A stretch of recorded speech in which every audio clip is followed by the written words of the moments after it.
Hi friends, welcome to my channel artist Sumana. আগের ভিডিওতে আমি একটা অ্যালফাবেট এ নিয়ে একটা ড্রয়িং নিয়ে এসেছিলাম। সেদিন আমি বলেছিলাম যে তোমাদের সাথে আমি অ্যালফাবেট নিয়ে ড্রয়িং নিয়ে আসবো এক এক করে। তো যারা যারা এ দিয়ে ড্রয়িংটা দেখোনি অবশ্যই আমার চ্যানেলে গিয়ে দেখো। প্রথমে এ দিয়ে খুব ইজি প্রসেসে আমি ড্রয়িংটা করেছি। তো আজ ভেবেছিলাম বি দিয়ে আমি আনবো ড্রয়িংটা, বাট আজ যেহেতু বাঙালির 25শে বৈশাখ রবীন্দ্র জয়ন্তী, তাই আমি একটা একদম সহজ পদ্ধতিতে তোমাদের সামনে আমি রবীন্দ্রনাথ ঠাকুরের একটা সুন্দর একটা ড্রয়িং আমি তোমাদের সাথে নিয়ে এলাম, যাতে তোমাদের করতে খুবই সহজ হয়। তোমরা যারা বলো পারছি না, রবীন্দ্রনাথ ঠাকুর আঁকতে পারি না, একদম রবীন্দ্র জয়ন্তীতে অনেকে ফটো ছাড়ো, তো তাদের জন্য এই ভিডিওটা আমি তোমাদের সাথে শেয়ার করলাম। এক এক করে দেখো, আমি আউটলাইন করে জাস্ট একটা রবীন্দ্রনাথ ঠাকুরের আমি ছবিটা এঁকে নিলাম। তো একটা নর্মাল পেন্সিল দিয়ে জাস্ট আমি আউটলাইনটাকে এঁকে নিলাম। তোমরাও আমার সাথে সাথে করো, দেখবে খুব তাড়াতাড়ি দেখবে শিখে গেছো, সব ধরনের ড্রয়িং পারবে। যারা যারা আমার সাথে ক্লাস করতে চাও আমার চ্যানেলটাকে সাবস্ক্রাইব করো।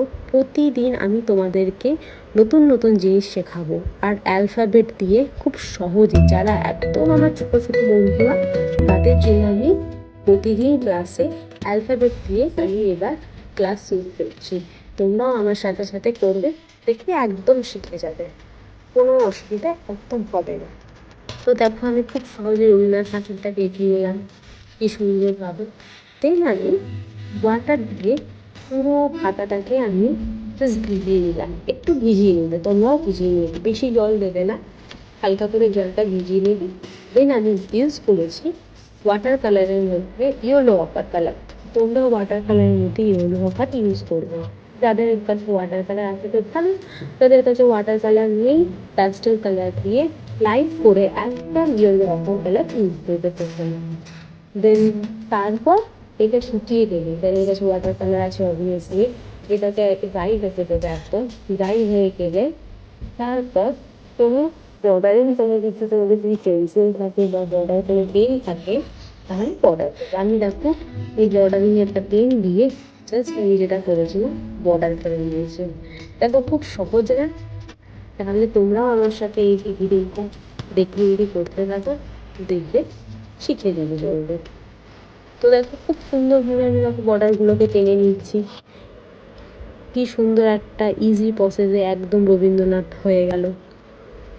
তোমরাও রবীন্দ্র জয়ন্তীর জন্য আজকে তোমরা সবাই ছাড়তে পারবে যে আমিও ইউটিউব দেখে এই চ্যানেলের সাথে ইউটিউব দিয়ে শিখে গিয়ে আমিও একটা রবীন্দ্রনাথ ঠাকুর আঁকতে পেরেছি। তো তোমরা অবশ্যই চ্যানেলটাকে সাবস্ক্রাইব করো। যদি ভিডিওটা ভালো লেগে থাকে অবশ্যই আমাকে কমেন্ট করো। যারা যারা আমার চ্যানেলটাকে সাবস্ক্রাইব করোনি অবশ্যই সাবস্ক্রাইব করো। আর হ্যাঁ, ভালো কথা তোমাদের সাথে, তোমরা যদি ড্রয়িং শিখতে চাও অনলাইন অফলাইন দুটোই আমার ক্লাসে অ্যাভেলেবেল রয়েছে, ঠিক আছে? তো আজকের জন্য এইটুকুনই। আমি নেক্সট ভিডিওতে তোমাদের সাথে বি দিয়ে একটা ড্রয়িং নিয়ে আসবে, এরপর অ্যালফাবেট দিয়ে আমি পরপর ড্রয়িং নিয়ে আসবো। আজ যেহেতু রবীন্দ্র জয়ন্তী বলেই এই রবীন্দ্রনাথ ঠাকুরকেই আমি আঁকলাম। তো তোমরাও আজকের জন্য দেখে নিই। তো আবার পরের ভিডিওতে দেখা হবে।